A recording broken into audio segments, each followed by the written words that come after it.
pessoal. Vocês conseguem me escutar? Boa noite, gente. Olá, Juliana, tudo bem? Boa tarde. Boa tarde. Tá me ouvindo bem, Jeff? Tô te ouvindo bem, você consegue me ouvir bem? Perfeito. Ótimo. Tá ótimo. Tem mais gente dizendo que tá escutando a gente. A gente entrou um pouquinho antes, né? Um minutinho antes. E eu acho que dá tempo da gente começar, inclusive, falar, né? O que é esse projeto que a gente está fazendo, por que a gente vai conversar aqui hoje. É sempre. Tem gente que está entrando hoje na página da gente, então eu vou falar um pouquinho o que é esse projeto que a gente está fazendo. Bacana. Queria, inclusive, agradecer a presença de todos, né? Nossa primeira experiência com live, a gente está ainda aprendendo a mexer nessas tecnologias. E então, sobre o projeto, né, a gente está realizando uma série de lives, essa é a terceira live, que a gente está lidando com, a gente está com o título, né, Se os polinizadores entrassem em quarentena. É um evento de divulgação científica que é promovido pelo projeto Ciência Cidadã, Guardiões da Chapada, e pelo Instituto Nacional de Pesquisa em Estudos Inter e Transdisciplinares em Ecologia e Evolução, que é o nosso INCT-INTRI. E por meio desse bate-papo, né, que vem acontecendo entre pesquisadores, a gente pretende compartilhar os conhecimentos de base científica, principalmente aqueles que são produzidos pela rede de pesquisa, polinização e conservação de polinizadores em agroecossistemas, que é a nossa rede Polinfruit, que está vinculada a esse INTRI, né? E o objetivo da gente é democratizar esse acesso aos conhecimentos, que a gente entende que publicitar o que a gente produz, em termos de conhecimento científico, é uma responsabilidade social. Então, essas pesquisas, elas são financiadas com recursos públicos e a gente entende que a gente precisa dar esse tipo de aporte ao público, né? As lives, elas acontecem todas quinta-feira, às 17 horas, horário de Brasília, nesse perfil do Guardiões da Chapada. E hoje, na nossa live, a gente vai falar sobre como a gente pode ajudar os polinizadores nos ambientes urbanos. E é claro que nossa intenção não é esgotar o assunto. Se dependesse da gente, a gente ia ficar falando o dia inteiro sobre isso. Mas a nossa intenção é começar esse papo, né, sobre polinizadores nas cidades. E bem, para quem não me conhece, eu me chamo Juliana. Eu estou realizando um pós-doutorado no INPA, que é o Instituto Nacional de Pesquisas da Amazônia. E além de fazer parte da rede Polinfruit, do INCT-INTRI, do Projeto Guardiões e também do LABEA, eu faço parte de outro INCT, que é o INCT-SIMBAM, que está relacionado ao Grupo de Pesquisas em Biodiversidade, que é o PPBio. E eu também sou professora e orientadora dos programas de pós-graduação em Ecologia e Botânica do INPA. Eu também faço parte da rede Cunhaxé e eu trabalho com polinização desde a graduação, que foi pela Federal da Bahia, em que eu pude atuar sobre diversas perspectivas e ambientes também, né? Desde a questão da sustentabilidade até a polinização clássica em diferentes ambientes também, principalmente ambientes agrícolas. E hoje eu vou conversar com um amigo super antigo meu, que é Jefferson Coutinho, né? Melhor nem falar quanto tempo que a gente se conhece de amizade, né? Que aí já entrega bastante a nossa idade. Mas eu até prefiro que você se apresente, Jeff, se você puder falar. Tá bem, Juliana. Muito obrigado. Boa tarde a todos e todas que estão aqui conosco, né, nessa live de hoje, nesse dia tão especial, falando sobre esse tema assim de tão grande relevância, né, que é falar sobre os polinizadores nas cidades. Bem, eu sou o Jefferson Gabriel Coutinho. Eu sou professor do Instituto Federal de Educação, Ciência e Tecnologia da Bahia, campus de Salvador. Desde a graduação, que eu estou presente na rede Polinfruit, né, no grupo lá do LABE, Laboratório de Biologia e Ecologia de Abelhas, sob a liderança da professora Blandina Viana, no Instituto Federal da Bahia. Local onde eu fiz a minha graduação, onde eu fiz o meu mestrado, fiz meu doutorado. Desde a graduação, assim, no meu primeiro projeto de iniciação científica, ele se deu em um ambiente urbano, na oportunidade de trabalhar de uma maneira assim muito intensa no Parque das Dunas, um local que eu vou ter a oportunidade de falar ainda nessa live um pouco mais para frente. O meu mestrado e meu doutorado, ele foi feito em ambientes agrícolas, na região do Agropolo Mucujipe-Coara, onde também trabalhando no primeiro momento, né, com as vespas sociais, depois trabalhando com grupos funcionais de abelhas. Tive a oportunidade de trabalhar no projeto da polinização da macieira, uma grande chamada que reuniu vários cultivares no mundo e no Brasil. A gente também teve a oportunidade de fornecer contribuições muito importantes de como pensar em um manejo mais interessante, né, para o cultivo da maçã. Então, agregou muito a minha formação. E é um enorme prazer estar aqui hoje, podendo falar um pouco sobre essa nossa experiência, poder relatar um pouco do que as evidências científicas trazem sobre esse tema. E ao longo da live eu espero que a gente consiga convencê-los do porquê que é importante falar de polinizadores nos centros urbanos. Queria falar, antes da gente começar nosso papo, que a gente vai tentar responder algumas perguntas de vocês, mas, como eu falei, como é a nossa primeira experiência, pode ser que algumas perguntas a gente não consiga ver, faz parte do processo também, faz parte do nosso aprendizado com essas tecnologias, e a gente vai tentar responder algumas. Aquelas que a gente não conseguir responder, a gente vai responder através dos posts da página do Guardiões da Chapada. Então, de uma certa forma, a gente vai responder tudo que vocês tiverem de dúvida sobre o tema. E para começar, Jeff, eu queria que a gente misturasse um pouquinho o tema da nossa live, né, que é a questão como é que a gente pode ajudar os polinizadores nas cidades com o tema do projeto de lives como um todo, né? Que é como é que a gente, se os polinizadores entrassem em quarentena nas cidades, o que aconteceria? E eu queria que você começasse respondendo isso. Perfeito, Juliana. É uma excelente forma de começar. E antes de ir direto no ponto da sua pergunta, eu acho que primeiro é importante a gente fazer uma reflexão sobre que modelo de cidade é que nós estamos falando. Quando a gente se preocupa com o efeito da urbanização sobre os polinizadores, é porque alguma coisa aí aconteceu ao longo da nossa trajetória, nesse processo de ocupação, de formação e ocupação das cidades, que a gente precisa pontuar alguns detalhes. Primeiro pensar que a superfície do globo terrestre, né, cerca de 6%, está ocupado pelo que nós chamamos de cidades, esses centros urbanos, e que metade da população mundial vive nesses centros, e quando a gente pensa nesse recorte Brasil, cerca de 80% da população brasileira vive associadas a esses centros urbanos. E quando esse processo começa, né, e se intensifica mais com a Revolução Industrial, a gente cria uma dicotomia, e aí uma dicotomia que traz uma série de prejuízos, né, a gente vai discutir um pouco mais sobre isso ao longo da live, que é aquela coisa do campo e cidade. Então, o campo ele fica com a função de reter, digamos assim, a cobertura vegetal e produzir alimento, mandar essa matéria-prima para as cidades, e as cidades processam esse material, produzindo bens e serviços. E com isso, a gente, para acompanhar essa dicotomia, a gente começa a ocupar esses espaços de cidades de uma maneira que vai trazer uma série de prejuízos para a biodiversidade e para os chamados serviços ecossistêmicos, que eu já falo o que é que significa. Então, como a dicotomia se instala e a gente começa a viver nas cidades com um alto nível de urbanização, com retirada da vegetação nativa, a colocação de concreto, de asfalto, construções que constroem verdadeiras ilhas de calor. A gente vai priorizando uma nova forma de ocupação em detrimento de outra que ficaria a cargo do campo. E os cidadãos que vão ocupando, nesse cidadão urbano, ele vai se dissociando e se afastando cada vez mais. Então, perceber a importância da biodiversidade e dos serviços ecossistêmicos para a nossa própria sobrevivência enquanto cidadãos urbanos vai ficando algo cada vez mais longínquo. E aí é uma questão mesmo dos valores que foram agregados à medida que a gente foi ocupando esses espaços. E hoje a gente tem a grande preocupação justamente porque sabemos que as cidades elas são centros que podem ser grandes mitigadores, por exemplo, dos impactos dos efeitos das mudanças climáticas.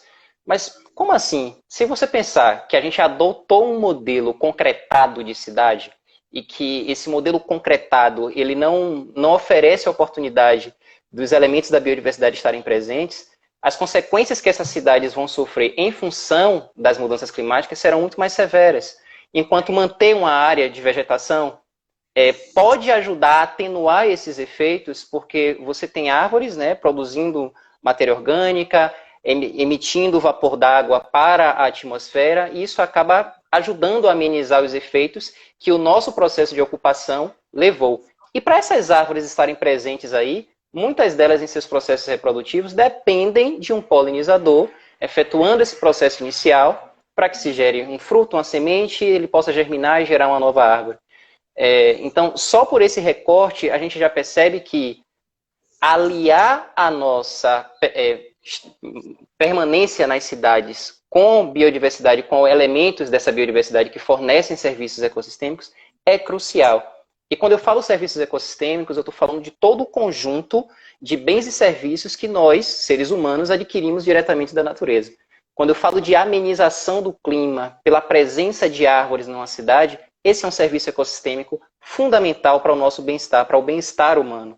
Quando eu falo, por exemplo, da permanência de canteiros, e a gente vai falar um pouco mais à frente, né, mas da permanência de canteiros com plantas medicinais que podem ser utilizadas para várias finalidades, eu estou falando de um outro serviço ecossistêmico, né, provido por essa biodiversidade.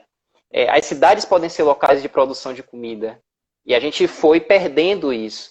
E para manter, para restaurar ou manter, uma vez que a gente alcançar esse modelo de cidade, a gente tem alguns exemplos que a gente vai comentar, é necessário manter os polinizadores, porque eles fazem parte dessa teia importante de disseminar esses grãos de pólen, propiciar que essa vegetação consiga se reproduzir e ocupar esses espaços que, historicamente, infelizmente, pelo modelo que a gente adotou, foi sendo dicotomizado. Exatamente. Queria só complementar um pouquinho do que você falou, né? Que a gente sabe que as florestas em cidades também, elas vão prestar esses serviços ecossistêmicos de uma maneira essencial.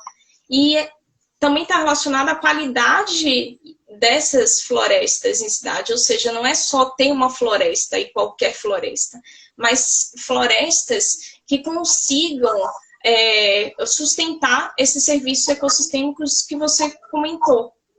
Perfeito, Juliana. E aí uma outra coisa que acontece, pensando na ecologia propriamente dita, lá meados da década de 70, em função dessa preocupação de manutenção de uma biodiversidade na cidade dos serviços ecossistêmicos, a gente começa a falar numa ecologia urbana, né? A gente começa a tentar compreender como é que a disposição desses elementos na cidade, das construções humanas e os remanescentes de vegetação poderiam contribuir para manter esses serviços tão essenciais à preservação da nossa própria existência. E aí você começa a ter os primeiros trabalhos realizados nessas matrizes urbanas para entender qual que é a influência desse modelo que eu acabei de comentar sobre essa biodiversidade. A gente começa muito com a ideia ali, os primeiros grupos biológicos, né, pássaros e plantas, de como é que eles estariam distribuídos ao longo desse gradiente de urbanização, para entender quais são os fatores limitantes. E aí, nesse primeiro momento, nos estudos da década de 70, é bem curioso, porque a gente avançou muito, né, em termos de produção de conhecimento científico, em 40 anos. Num primeiro momento, as cidades eram vistas como locais mesmo inóspitos para essa biodiversidade, e somente os remanescentes seriam capazes de sustentar alguma biodiversidade. E aí, à medida que a gente vai avançando e investigando outros grupos biológicos, a gente começa a entender que a coisa não é bem assim. A gente pode pensar em modelos de cidades que são amigáveis a essa biodiversidade, amigáveis aos serviços ecossistêmicos, e que não perpassa só por manter fragmentos grandes de vegetação. Isso é um ponto importante? Mas tem outras ações que a gente pode implementar em microescala, e essas ações em microescala, elas são fundamentais, e aí, principalmente quando a gente fala no nosso grupo de interesse, né, que dentro dos polinizadores as abelhas, são fundamentais para manter essa biodiversidade dentro dos sistemas mais urbanizados.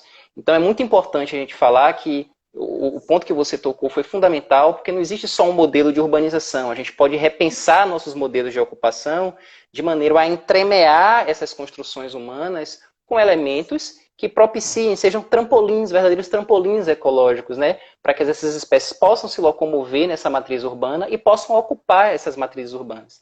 Obviamente que, a depender do grupo biológico que você esteja estudando, você vai precisar de uma maior ou menor cobertura, de mais ou menos elementos, o arranjo desses elementos. Tudo isso precisa ser pensado em função desses grupos biológicos com as diferentes características que eles têm e o que eles precisam dentro desses ambientes, né? É importante pensar que essa ecologia urbana, de lá dos meados da década de 70 para agora, a gente já evoluiu muito nos modelos, a gente já evoluiu muito, né, no mapeamento, no sensoriamento remoto. A gente consegue hoje, com imagens de satélite, saber exatamente, né, quem são esses elementos, como eles estão dispostos, e a partir disso derivar as nossas questões de pesquisa para entender como é que essa matriz urbana pode estar nos impactando outros grupos biológicos. Ok? É isso. E aí, Juliana, pensando nessa questão de urbanização, de modelo de urbanização e de evidência científica, fazendo um recorte mais específico para o nosso grupo aqui de interesse nesse momento, que são os polinizadores. O que é que nós temos? Eu queria saber de você, o que é que a gente tem hoje de evidência científica sobre esses efeitos da urbanização sobre os polinizadores? Você poderia comentar um pouquinho? Jeff, antes de comentar isso, eu queria só retomar um pouquinho isso que você falou de modelo de cidade, que é super interessante, né? Se a gente pensa que a gente assume esse modelo de separação da natureza há mais de 400 anos, justamente nessa linha que você falou de urbanização que a gente vai tendo e que refletiu, inclusive, nessa dicotomia entre campo e cidade, né? Que nós temos hoje. Mas a gente tem modelos de cidades que são diversas. E se a gente considerar também os modelos, não só dentro de um país enorme, como é o nosso, e aí nós temos modelos que são muito próximos da nossa realidade. Por exemplo, você vive em Salvador, eu hoje vivo em Manaus, apesar de ser de Salvador, são cidades completamente diferentes, com arranjos de fragmentos naturais diferentes e com qualidade desses fragmentos também diferentes. Mas se a gente pensa no interior das cidades e não nas capitais, você tem outro arranjo dessa questão, desse modelo de cidade, né? Então, o que é um modelo de cidade? O modelo de cidade, ele está relacionado àquela realidade local. E aí, dentro disso, as pesquisas científicas, elas também apresentam suas variações. É importante sempre quando a gente fala em evidência científica, a gente comentar isso, que a evidência científica, ela tem um certo grau de variação, e ela tem esse grau de variação porque ela está sendo aplicada a determinados locais e a determinados modelos. E os polinizadores também, eles são diversos, né?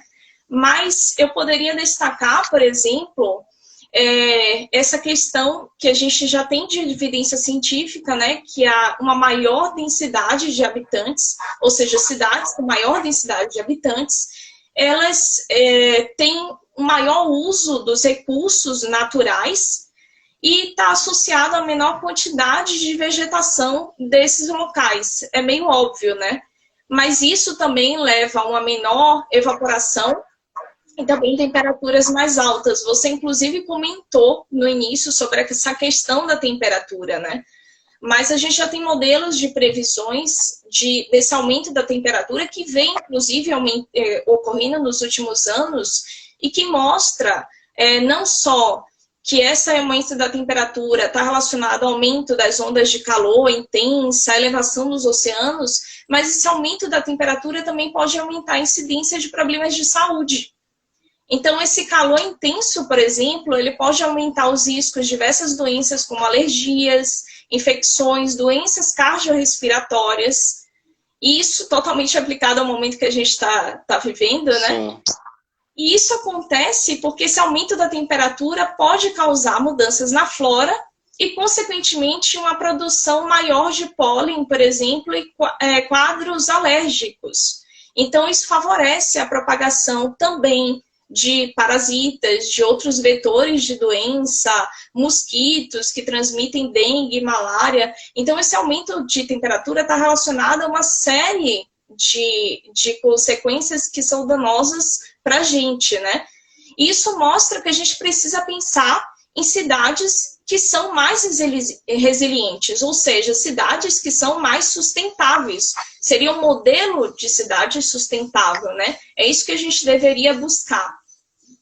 Então, essas ameaças à biodiversidade, essas causas da crise climática, elas têm, sim, origem comum, né? Esse modelo de desenvolvimento que não incorpora, muitas vezes, os riscos ambientais. Então, as soluções, elas devem ser compartilhadas, devem ser usadas e capazes de provocar essa revolução de futuro necessário, né? Bom, como eu falei, tem toda essa questão também das variações que a gente tem nos trabalhos científicos, mas a gente tem diferentes habilidades também dos polinizadores em suportar essas diferenças de temperatura, essas diferenças ocasionadas por maior ou menor proporção de áreas naturais. E isso está principalmente relacionado ao uso que diversos polinizadores. E aí eu queria relembrar um pouquinho da primeira live, lembrando que nós não temos apenas abelhas como polinizadores, nós temos diversos polinizadores de besouros, moscas, lagartos, mamíferos. Então a gente tem essa imensidade de polinizadores e quando a gente aumenta a temperatura ou diminui vegetação, a gente pode estar gerando danos em grupos específicos. Então, alguns grupos, por exemplo, a gente tem abelhas generalistas, ou seja, são aquelas abelhas que elas conseguem uma grande gama de recursos, elas têm uma adaptação, digamos assim, um pouquinho maior, elas podem usar múltiplos recursos, com plantas nativas e exóticas, em jardins, por exemplo. Mas outros grupos, eles são mais sensíveis a locais com pouca disponibilidade de alimentos, né? Então, eles precisam de uma diversidade maior de flores ou precisam até mesmo de grupos específicos. E essa diferença ela pode levar a uma baixa na diversidade de polinizadores. E que nas cidades, obviamente, não será benéfica aos humanos, né? E quando a gente pensa em polinizadores ou em abelhas, a gente sempre lembra da Apis, mas a Apis não é a única abelha que existe. A Apis não é nós temos abelhas sem ferrão também. Até alguém brincou nos comentários, acho que foi o Hermes, se as abelhas morressem, ou seja, se não existissem mais abelhas, seria o fim da picada.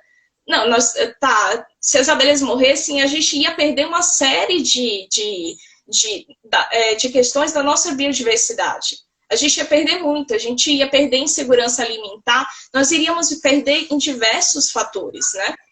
Então, essa diferença também vai refletir em outras coisas. Por exemplo, também reflete na disponibilidade de locais para nidificação. Alguém comentou sobre as mamangavas nos ninhos, que nos comentários que nas casas via que as mamangavas estão buscando, né, local ali na sua casa para fazer seus ninhos. E realmente, algumas abelhas, inclusive, elas são favorecidas ou elas utilizam determinados tipos de construções dentro das cidades, mas não são todas. Então, se a gente pensasse até do ponto de vista desse arquitetônico, poderíamos utilizar materiais que são mais propícios às abelhas que nidificam em cavidades diferentes. Ou seja, abelhas que vão lá naqueles locais que já têm um pequeno orifício e conseguem colocar seus ovos e conseguem sobreviver. Então, a gente tem uma variedade muito grande de polinizadores e que inclui essas diferenças de tamanho, capacidade de locomoção de grupos, e essa simplificação, a redução da diversidade, a gente já sabe que pode significar a simplificação da paisagem ao redor. E isso me faz, inclusive, lembrar dos seus trabalhos que estão relacionados justamente a isso, né? Que no seu doutorado você lidou justamente com essa diversidade. Eu queria que você falasse um pouquinho sobre essa questão. Perfeito, Juliana. Perfeito. Essa ideia de que você não tem um efeito uniforme da urbanização sobre os diferentes grupos é justamente porque a gente tem essa noção, né, de abelha, não sabe que é um grande universo ali dentro. Geralmente a gente fala abelha para o grande público, pessoas que não tiveram contato ainda de alguma forma, seja nos moldes formais ou informais, sobre o que é essa diversidade de abelhas, e pensa logo na Apis mellifera, aquela abelha que ferrua, dói pra caramba, né? E não é isso. A gente tem, em nosso país, por exemplo, aqui a gente já abriga aí cerca de 240 espécies de abelhas sem ferrão, uma diversidade bem grande, e dentro desse universo das abelhas, principalmente que é o grupo que a gente se debruça mais, você tem os chamados grupos funcionais. Esses grupos funcionais, é muito importante a gente falar sobre isso, porque a urbanização, como ela não tem um efeito uniforme, vai depender muito do que é que essas abelhas elas compactuam, do que é que elas compartilham em termos de características, para a gente conseguir entender melhor como é que esse efeito se dá. E aí você tocou numa questão importante que foi dos locais de nidificação. A gente sabe que local de nidificação e oferta de recurso alimentar são os dois, digamos assim, as duas questões mais críticas para determinar a diversidade das abelhas em um determinado recorte geográfico. Não que somente elas, mas são muito críticos esses dois fatores. Então são os fatores limitantes que nós chamamos na ecologia, né? E quando a gente pensa na construção das cidades, e aí lembrar o que eu falei inicialmente, que você tem essa superfície do solo sendo vedada, a supressão da vegetação nativa, né, a retirada da vegetação nativa, o processo de concretamento mesmo desses espaços, as abelhas que nidificam no solo, né, que formam um determinado grupo funcional, né, esse grupo funcional, ou seja, as abelhas que compartilham determinadas características que são importantes para agrupá-las dentro daquele grupo. É uma coisa meio redundante, mas é assim que funciona. Então, essas que nidificam em solo formam um grupo relativamente coeso, e se você tem um solo altamente compactado e que não oferece espaços para que ela consiga cavar e construir o seu ninho, o processo de urbanização tem um efeito muito severo sobre esse grupo de abelhas. Tem aquelas abelhas que nós chamamos de abelhas oligoléticas. O que é que seria isso? Abelhas que não vão em qualquer tipo de flor, elas têm uma dieta mais seletiva.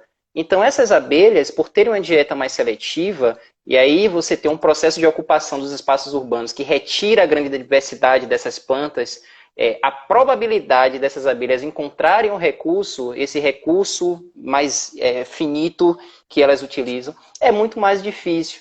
Então, essas que têm uma dieta mais restrita, mais seletiva, elas vão sofrer mais do que aquelas que você falou, que são as generalistas ou poliléticas, em termos de alimentação. Ela tem um espectro de possibilidades de uso do recurso que é muito maior. E o que os estudos têm mostrado para a gente é justamente que as abelhas que nidificam acima do solo, pequenas frestas das construções humanas, e que têm um amplo espectro de obtenção de recurso alimentar, e que são sociais, porque a gente tem abelhas sociais e a gente tem abelhas solitárias, né? Nem todas as abelhas constroem colmeias, nem todas as abelhas produzem mel, porque as abelhas solitárias não fazem isso. E as abelhas solitárias correspondem a 85% de toda a diversidade de abelhas que a gente tem. Porque a gente tem muita ideia de associar abelha a mel, como se todas as abelhas fossem capazes de fazer isso, mas não é bem assim. Então é outra questão importante. As abelhas sociais, que são essas que têm a divisão de tarefas, que têm operária, rainha, zangão e constroem colmeias e produzem mel, elas são menos afetadas. E uma explicação possível é justamente pela capacidade que essas abelhas têm de estocar alimento. Pense que no ambiente urbano, você tem um ambiente ali altamente heterogêneo.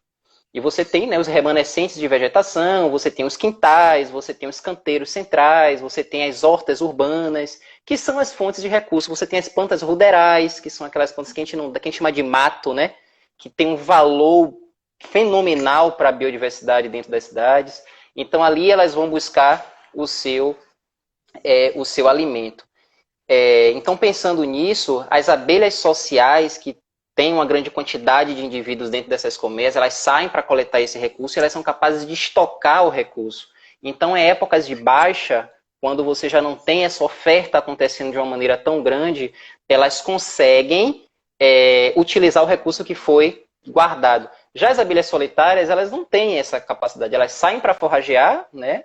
E desse processo, se elas não encontrarem, ou tiverem que se deslocar muito para encontrar, porque tem uma matriz urbana, com muitas construções e pouco recurso vegetal, elas vão sofrer mais. Essas abelhas elas vão gastar muita energia se locomovendo nesses ambientes mais insalubres, e isso tem uma repercussão no seu fitness, isso tem uma repercussão para a sua própria sobrevivência e para a sua reprodução. Porque se reproduzir é um ato dentro, né, dos sistemas biológicos que tem um dispêndio, um gasto energético muito grande. Então, para eu investir em reprodução, eu preciso ter recurso de qualidade. E as evidências científicas também mostram isso, né, de uma maneira muito clara. Quanto menos recurso, menos investimento na produção de novas crias, de novos indivíduos. E aí você tem um efeito em cascata, você vai diminuindo essa diversidade e aí a gente corre um sério perigo, que é o que a gente chama na ecologia de homogeneização das comunidades biológicas. O que é isso? Você tem uma comunidade de polinizadores em um determinado local que é dominado por um grupo muito específico, por um grupo muito seleto de espécies. Aí você vai falar, tá, mas por que eu tenho que me preocupar com isso? justamente por aquilo que foi falado lá na primeira live com a professora Blandina e com a Karen, que da importância da diversidade quando você pensa na relação biodiversidade e serviços ecossistêmicos. A gente começou falando da importância das abelhas para poder promover a reprodução dessas árvores que estão presentes nos ambientes urbanos, por exemplo. Se eu baixo a diversidade, talvez as espécies que vão ali nas flores daquela árvore já não estejam presentes naquela matriz urbana. Qual que vai ser o resultado? A chance dessa árvore se reproduzir vai diminuindo substancialmente e pensando em médio e longo prazo, você não vai ter a ocupação desses espaços por novos indivíduos. Uma vez que aquela árvore for retirada, né, for tirada dali ou ela morrer, você já não vai ter novos indivíduos, justamente porque o processo de reprodução dela foi afetado. E aí, efeito em cascata. Você tem problemas com a questão da regulação do clima, você tem problemas com relação ao impacto que as chuvas podem causar no solo, porque as árvores elas têm esse poder, né, de atenuar o impacto das chuvas sobre o solo diretamente. Justamente porque você perdeu lá na base a diversidade desses organismos, dessas espécies que promovem esse serviço tão essencial que é a polinização. Então, é muito bom a gente deixar aqui situado que polinização, não estou falando somente o efeito imediato, né, vai ser a reprodução dos vegetais, mas a gente tem que pensar, e aí pode ter repercussões, obviamente, na produção de comida, né, mais de 70% de tudo que a gente vai para a nossa mesa depende dos polinizadores.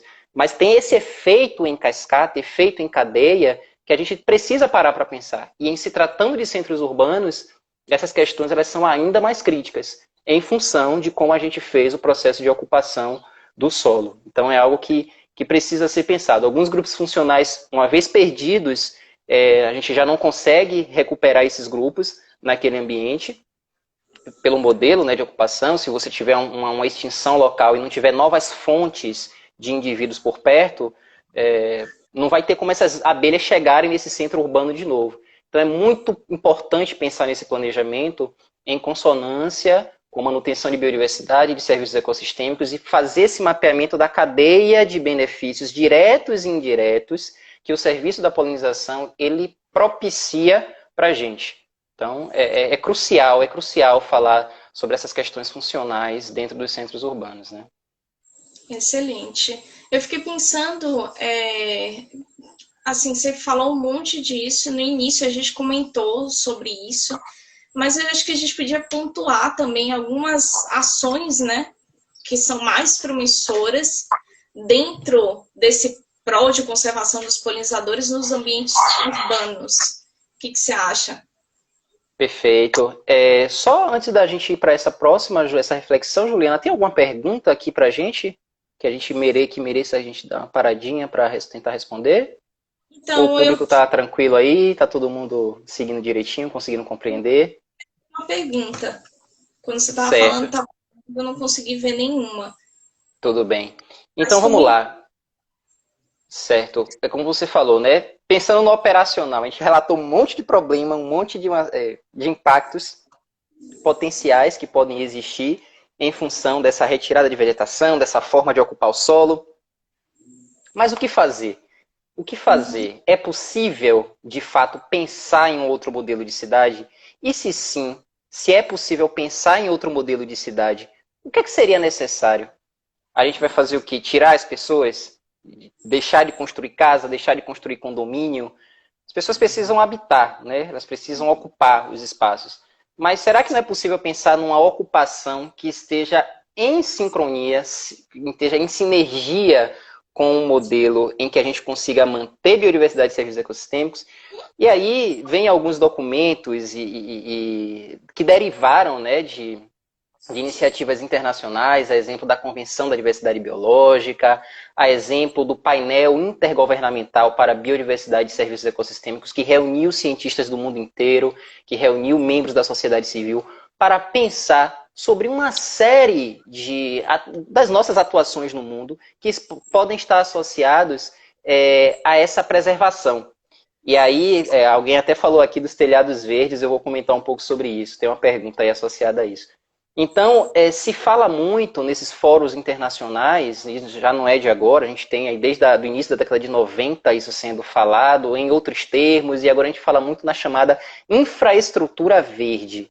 O que é muito bacana pensar no que, é que seria essa infraestrutura verde. Então, está lá em uma das 10 diretrizes, né, são 10 diretrizes mundiais pensando na conservação dos polinizadores, que deriva do IPBES, né, dessa plataforma que eu falei da ONU, e uma dessas diretrizes fala justamente, se a gente quer manter a diversidade de polinizadores, nas cidades, a gente precisa pensar numa infraestrutura verde. E essa infraestrutura verde, ela nada mais é que você pensar num arranjo de elementos, e aí esses elementos, mais uma vez, não somente fragmentos de mata nativa, como também outras formas de ocupação que possam ser amigáveis a essa biodiversidade. E aí eu estou me referindo aos canteiros centrais, eu estou me referindo aos chamados quintais produtivos, que a gente tem uma oportunidade incrível de pensar em sinergias entre produção de alimentos e conservação da biodiversidade dentro dos sistemas urbanos. É plenamente possível isso. Eu estou falando das hortas urbanas comunitárias com bases agroecológicas.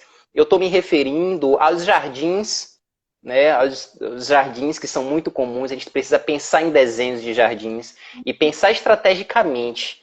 Essa é a questão. Não basta você ter a boa vontade de querer fazer. A gente precisa incorporar isso em nossos planejamentos. E aí eu estou me referindo mesmo à administração pública.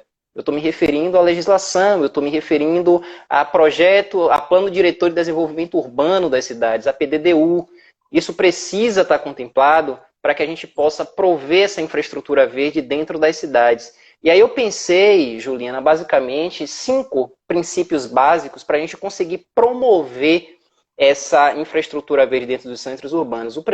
Esse primeiro princípio, ele basicamente é o que eu acabei de falar, que é do planejamento, né? E é um planejamento técnico, ele é um planejamento que perpassa por eu conhecer quais são as necessidades para se preservar a biodiversidade, eu mapear quais são esses serviços ecossistêmicos, com base na evidência científica que nós temos, eu incorporar, fazer esse processo de transição, né, do que é conhecimento científico para tomada de decisão, e aí isso cabe à administração pública. Essa semana eu estava lendo um texto da professora Renata Pardini e dos seus colaboradores, que eles falavam justamente isso, o papel da ciência nesse processo de tomada de decisão, de gerenciamento, né, de uma maneira mais geral.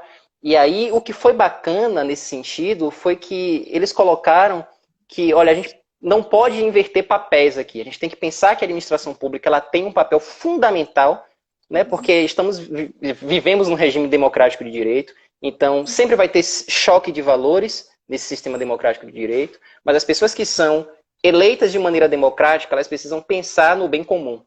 E perpassa por esse pensar nesse bem comum, e pensar nos acordos, né, a partir do momento que você tiver os choques de valores em relação à ocupação do solo, pensar em mediar, chegar num acordo, e aí sim, a gente ter o conhecimento científico respaldando as nossas intervenções no mundo real. E é fundamental a gente pensar sobre isso. Então esse primeiro princípio, que é o do planejamento, ele é crucial para a gente pensar na ocupação, para a gente pensar em critérios técnicos de ocupação e de criação dessas infraestruturas, dessa infraestrutura verde. O segundo princípio é o princípio da motivação.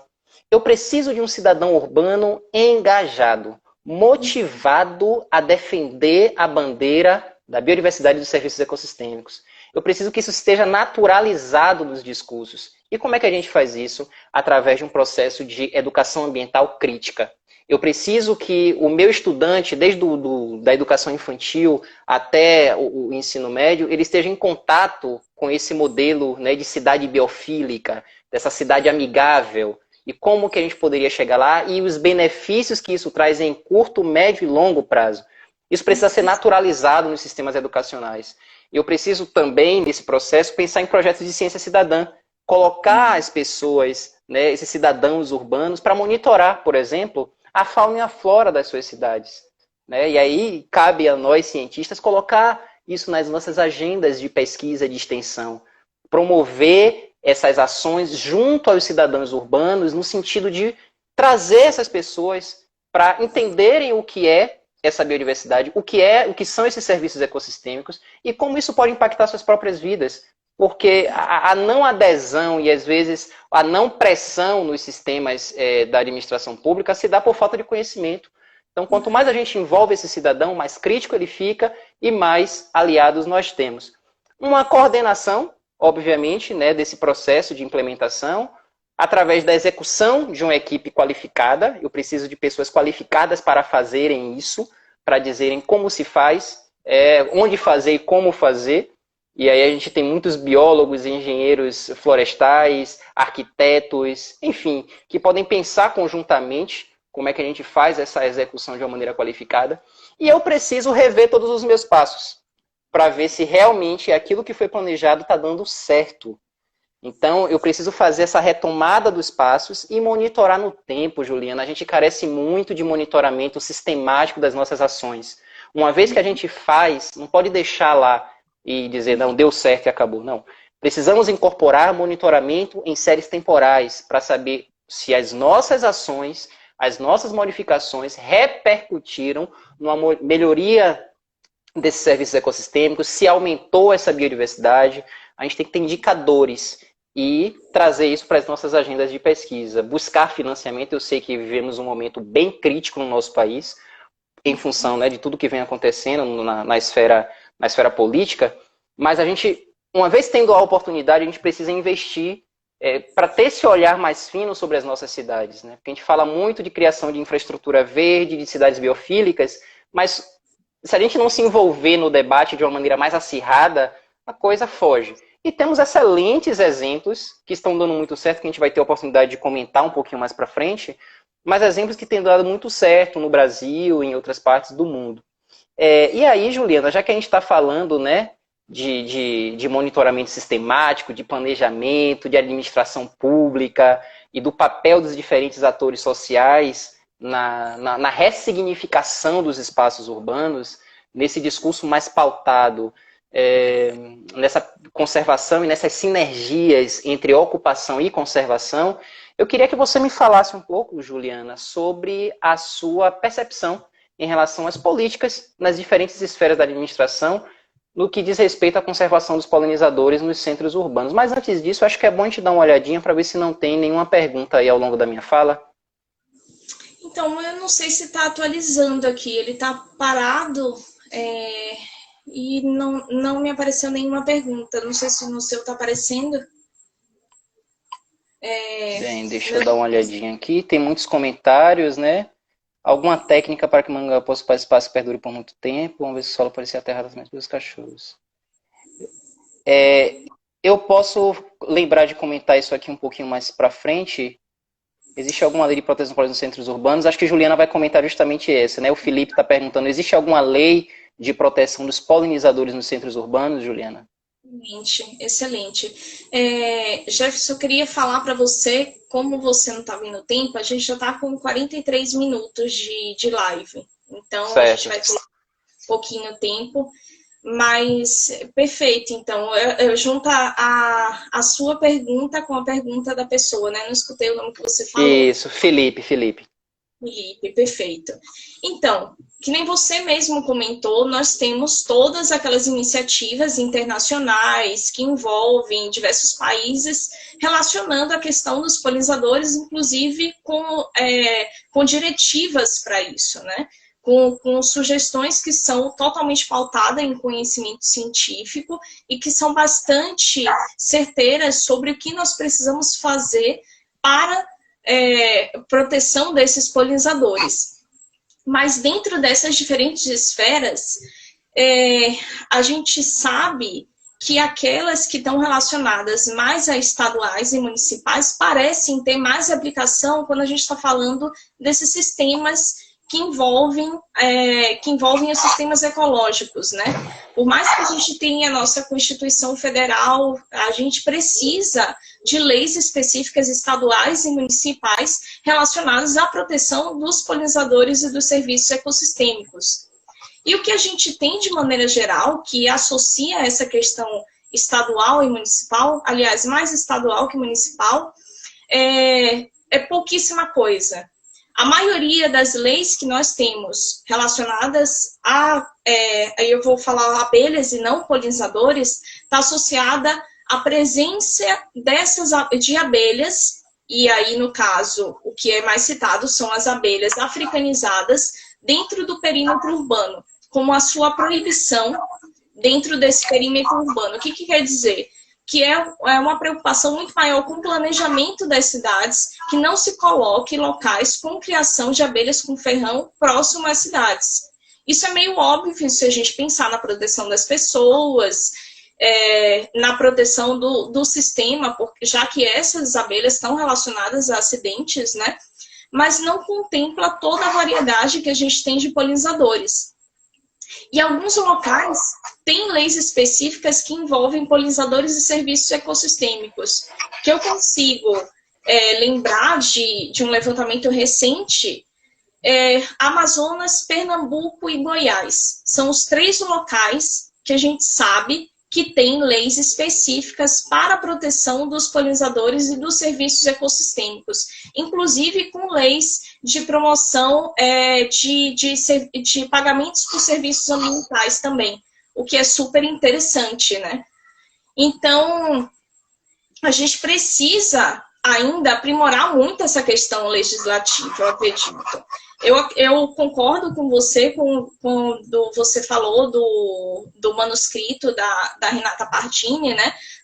Tudo bem, a gente precisa dissociar, não é nosso papel atuar sobre essa esfera, mas a gente ainda precisa de muito aprimoramento dessa legislação que está associada à proteção dos polinizadores e dos serviços ecossistêmicos, tanto contemplando os múltiplos polinizadores que existem, quanto contemplando os múltiplos serviços ecossistêmicos. A legislação do Amazonas em relação a isso é lindíssima, mas como é que a ciência está dentro desse papel, né? Então, a gente precisa aprimorar de maneira geral no nosso país essa questão legislativa, e a gente também precisa investir em um diálogo entre cientistas, que é feito muito bem lá fora, mas a gente precisa investir muito mais nisso aqui dentro. E isso está relacionado também, quando você falou dessa questão do monitoramento, como é que a gente investe em monitoramento? A gente investe em monitoramento quando a gente tem investimento em ciência, investimento em centro de pesquisa, investimento em permanência de pesquisadores. Porque o investimento que ele é de 1 ou 2 anos, que está associado a uma bolsa de mestrado, de doutorado, ele não necessariamente é um investimento que vai estar relacionado a esse monitoramento a longo prazo, né? Porque tem uma série de realidades atreladas a isso, e a gente sabe que precisa de muito mais investimento e precisa muito mais desse pensar, desse olhar, né? E dentro disso, concordo totalmente, a gente também precisa desses estudos científicos que estudem a cidade com um olhar mais fino, né? Então, a gente precisa entender uma série de coisas que a gente ainda não entende, quais os potenciais impactos desses serviços ecossistêmicos providos em toda a cadeia das cidades, o que as populações urbanas pensam a respeito dessa relação com a biodiversidade, e aí entra muito essa questão qual a percepção da população com as cidades, com a biodiversidade, com a ciência, né? E a gente precisa mapear essas ações que são exitosas e que já ocorrem dentro do nosso país, né? Como eu falei no começo, nós estamos vivendo em cidades com realidades bem distintas, e aí eu falei de Manaus. Manaus, você tem grandes fragmentos de florestas praticamente dentro da cidade, né? Você tem a Reserva Duque, que é do Instituto Nacional de Pesquisa da Amazônia, que ela provém, um grande campo experimental para um monte de trabalhos, inclusive trabalhos de monitoramento a longo prazo. Tem a Mata da UFAM também, e tem algumas iniciativas que se destacam nesse aspecto. Por exemplo, a professora Cíntia, que é de lá da Universidade Federal do Amazonas, está fazendo um trabalho lindo que é associado a justamente entender essa questão de como é a relação das paisagens com a biodiversidade. Tem outros projetos também que se destacam. Em Curitiba, por exemplo, a professora Blandina me passou recente, tem um pessoal da Universidade Tecnológica Federal do Paraná que está fazendo um trabalho lindo também de ciência cidadã dentro da cidade. Então, nós temos projetos muito bonitos dentro da ciência, nós temos que estão acontecendo, temos projetos também em nossas cabeças, mas a gente ainda precisa desse investimento e dessa relação mais harmoniosa com essa questão dessa construção dessas legislações para promover a questão da proteção não só nesses estados que contém, mas em outros também. E eu acabei não comentando, a gente tem uma série de legislações voltadas também à proteção, que está relacionada a agrotóxicos, mas não necessariamente está relacionada a esses serviços de maneira como um todo, mas é importante sim a gente investir muito mais nisso. Perfeito. Eu só queria fazer um comentário, Juliana, em relação à sua fala, e que é uma grande dificuldade no Brasil que a gente tem hoje, é que as políticas setoriais elas dialoguem, né? Porque não adianta eu só falar que dizer que toda a merenda escolar de um município X do Brasil vai ser orgânica, mas espera aí, eu estou pensando em toda a cadeia produtiva do alimento orgânico e eu vou ter que sempre sobrecarregar o campo. Por que é que eu não posso falar de produção de alimento orgânico dentro das cidades? É plenamente possível. E aí, só nesse sentido, eu só queria destacar aqui uma pergunta que foi feita pelo Paulo Miranda. Paulo foi meu aluno, olha aí, Paulo. Ele fez a seguinte pergunta: como democratizar a educação ambiental a pessoas que não têm mais acesso aos estudos? E aí, você tocou num ponto aí da ciência cidadã, e que é fundamental a gente pensar sobre isso, porque é uma maneira e uma maneira muito interessante, muito promissora da gente pensar, porque quando você envolve esses indivíduos, esses cidadãos, mesmo aqueles que não têm acesso, não tiveram, não têm acesso à educação formal por algum motivo, mas você traz esse cidadão dentro de um processo de capacitação, de instrumentalização, e explica para ele, né, como que se faz esse processo de monitoramento, pensando no monitoramento de abelhas em cidades, que semana que vem vocês vão ter a oportunidade de conhecer mais um pouco sobre o que é esses guardiões da Chapada. Pensando nisso, esse monitoramento pode despertar esse sentimento de biofilia, de pertencimento, de pensar nas relações de uma maneira mais ampla. Eu vou narrar daqui a pouco um exemplo que eu vivi no ano passado, juntamente com o professor Iré Lopes Pena, grande amigo, grande profissional, grande educador, e que a gente pôde perceber, tudo bem, era um espaço formal de educação, sim, mas como a gente abriu para a comunidade e teve o envolvimento de diversos atores sociais, a gente conseguiu falar de segurança alimentar, a gente conseguiu falar de soberania alimentar, a gente conseguiu falar de conservação de biodiversidade, de serviços ecossistêmicos, num evento que durou uma semana, claro, por uma série de motivos, não deu para a gente continuar, e depois tinha planos de continuar, mas veio a pandemia, mas a gente vai retomar esse projeto, com certeza. Acho que o Iré está por aí, ele afirme aí o que eu estou te dizendo, porque a gente vai retomar. E nesse processo, a gente conseguiu pensar nas sinergias, né? Porque se você pensa em segurança alimentar, que é o direito dos povos de conseguir obter um alimento de qualidade em quantidade suficiente, e na soberania, que é o direito desses povos de decidir o que plantar e como plantar, e você traz isso para um discurso da bioeconomia, que é justamente pensar como que é a biologia, como é que é essa biodiversidade, ela pode fornecer os elementos necessários para você produzir um alimento de qualidade, pensando num solo com os macro e micronutrientes, pensando no serviço de polinização, pensando na dispersão de sementes. Quando você integra todos os serviços, né, que são necessários para a produção de alimento, e você internaliza isso no discurso do sujeito que está envolvido no processo. Eu estou falando de educação ambiental, eu estou falando de educação ambiental crítica, eu estou falando de uma educação ambiental emancipatória, eu estou falando de uma educação ambiental que coloca o sujeito na condição de protagonista, porque ele agora não fica dependente só do campo, ele vê o potencial que o quintal dele, por exemplo, tem para produzir o seu próprio alimento. Ali você pode gerar um sistema, a depender de quantas pessoas estejam envolvidas no processo, de economia solidária, sabe? Vender o excedente e trabalhar com a ideia de agricultura de subsistência dentro de centros urbanos. Isso é possível. E a gente tem exemplos espalhados em todo o país onde isso vem sendo feito. E criam grandes laboratórios vivos para biólogos, sociólogos, antropólogos trabalharem de maneira conjunta. E nesse processo sinérgico entre as disciplinas, a gente pode derivar questões de pesquisa, a gente pode rever nossas práticas de ensino, a gente pode pensar em projetos de extensão, e isso pode reverberar de tal forma que atinge as políticas públicas e elas se modificam e a gente retroalimenta esse sistema. Então é possível pensar sobre isso, sim, e a gente tem bons exemplos mostrando que é possível pensar, ok? Exatamente. Eu acho que a urbanização ela é um desafio, né? Mas é uma oportunidade também para a gente manejar os serviços ecossistêmicos globalmente.